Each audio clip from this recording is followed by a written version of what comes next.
This is Tim Small, Chloe Pickering and Usman Javed, Unit 6 Sports Development, Task 2.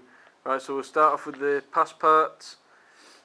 P2, describe barriers to participation for individuals from 3 different target groups at different levels of the sports development continuum. Right, off we go then, Tim.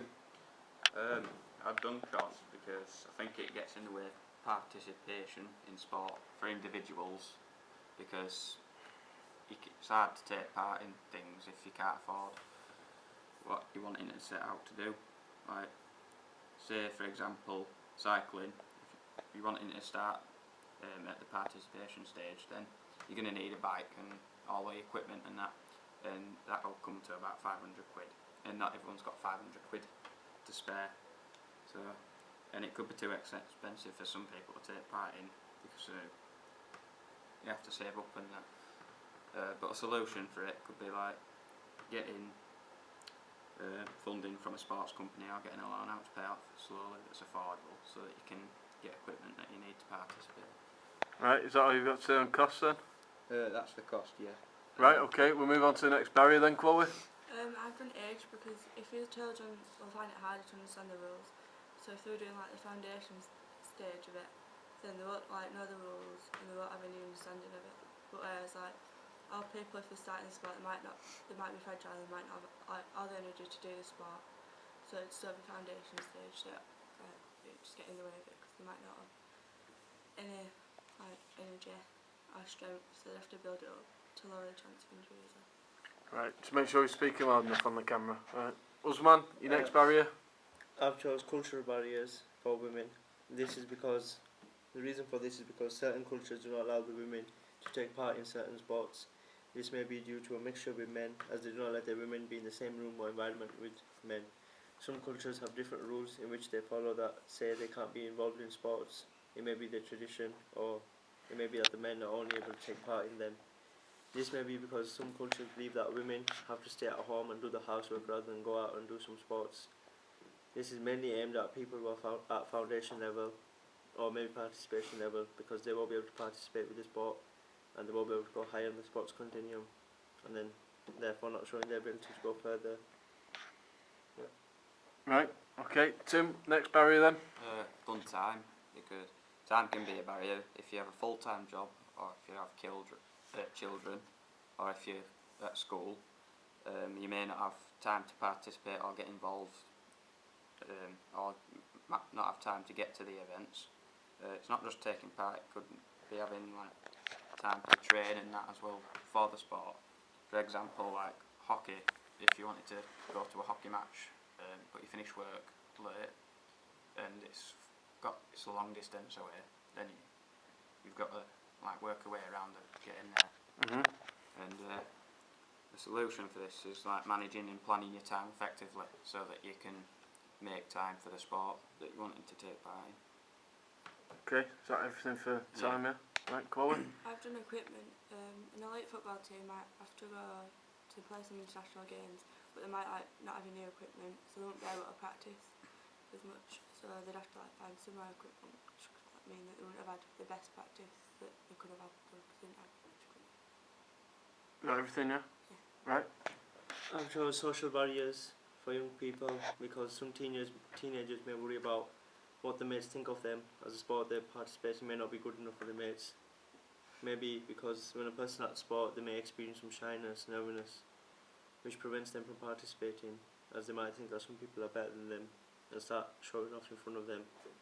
Some young people may feel that doing sport might not fit their personal image, may hang out with their friends and decrease their street reputation. Another barrier may be that their families may be pushing them too much to do better at the sport and putting too much pressure on them. And the young person might not want to compete, and they're just doing it because they feel that it's right for themselves and not listen to their parents and family members. Also, the coach might be over competitive, making the young person not wanting to do sport anymore. Right, so just to recap there then, so which barriers did you do, Tim? Cost and time. Right, cost and time.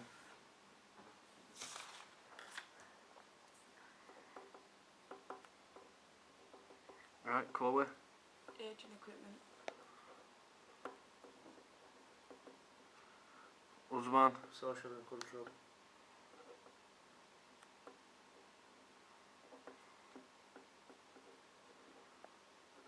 Can you think of any other barriers? Just one each. Tim, can you think of anything else? Like distance and travelling. Right, okay. Chloe, anything else you can think of? Another barrier? Gender. Historical, educational. Historical, what do you mean by that? By historical, as in like in the past, women have always like been less able to compete in sports than men, even now that's like some case. So it's from back then that they continue the tradition. Right, okay. So barriers, participation. Right, and target groups then. So for some of these barriers, can we think of any target groups? So just give me a target group each. For time, I think it's target groups at like adults and older people. Right, so how might you try and overcome those barriers? Well, you're gonna have to manage. They're gonna have to manage your time, aren't they? Because you can't really. There's not really many solutions for time if you've got a full-time job or you've got children. If you have children, you obviously have to like get someone to look after them or take them to a playhouse or something. So whilst you're trying to get to the event, or and that's it. Right, okay, Chloe, anything else? A target group? Age for children. Children? Yeah. Because it's like they're going to find it harder to understand rules and taking what they've got to do. Because it's like, won't have any understanding of it, sports, anything. Right, Usman? Young people. Young people, so give me an example Oh. of how to overcome any barriers. So think of a sport, maybe think of an activity. Something like in school PE lessons, like Right. there's a young sport trust, which is an organisation. It's a trust that mainly focuses on young people, provide schools with equipment that will help youngsters have high quality PE lessons and build their skills up, develop their skills in order to be at participation level or maybe even elite if they get older, if they be good enough. It encourages them to build up confidence, motivates them to get more involved in sport, as then they're going to have better facilities and more attention towards them. Right. Just linking more to the sports development continuum, have you written anything else down about, or have you got any other views on the sports development continuum, how that maybe affects participation, how it affects target groups? So if you think of different stages of the sports development continuum, have you got anything else there, Tim? Yeah, I think cost can affect everyone really, because if they ain't got the money to do the sport, then it's going to affect them. It's going to slow them down from taking part, or it's going to. Can you think of a specific stage? Participation stage. If it's just starting out and like getting into events and stuff, then they're going to need to start getting like the proper equipment then, instead of cheaper equipment, and then they've got to think about how good they are at it and that. So, Right, and if cool. they can afford to get into it. And that. Right, okay, Chloe? Foundation stage, like if they didn't have equipment, then they wouldn't be able to do anything, so they wouldn't really learn all the skills and that. Like if they'd tried cricket and they couldn't have had like a bat, they wouldn't be able to like learn how to do that properly. Right, Osman? For people like black and minority ethnic groups, some of the barriers for them would be somewhat like less attention to them, social barriers or equipment, even time that the council or local youth groups put into them. Then, especially at foundation stage, because if they can't be good enough to get into foundation stage and can't start the sport, then they won't be able to work their way up to the sport, up the sports continuum. Right, okay. Can we explain it in a little bit more detail, any other barriers to participation, and link a little bit more to continue? Have we got anything else to say?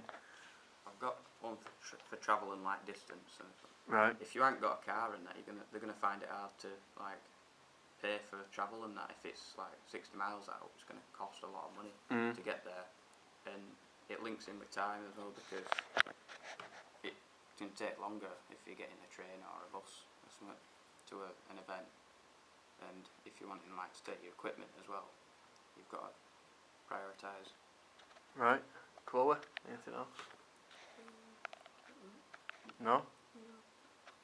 Right. Usman, anything else you add on to it? Economic barriers for young people, because there might not be enough money for entry fees, memberships into like youth clubs, or especially now with the recession and the council taking funds out of local youth clubs and local communities, they can't participate and develop in the sport they Can you want think to. of any examples of where that's happened? The example might be somewhere in Keighley, a local youth club at foundation level on the sports continuum, because if they aren't able to join an actual club because of the cost or the location, then they won't be able to improve or develop their skills in the sport, and then they can't go higher on the sports development continuum to a performance or participation stage.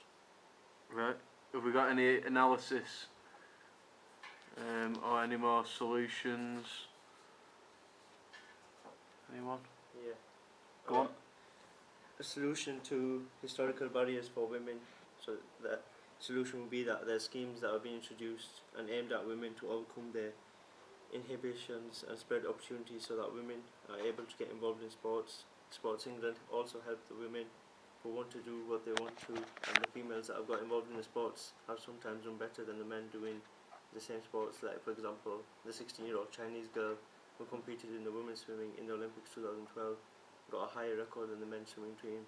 Even though this is the case right now, women will remain a target group in segments of the society and have fewer opportunities and more participation. Right. Have we got anything else to add? If like they went to go and went to go and play internationally, like elite footballers, make sure like they know someone that they can like borrow equipment from, or that, so if they can't, then they know they can take some, so they're not stuck with no equipment, so they can train properly. Right. Okay. Have we finished? Yeah. Yeah.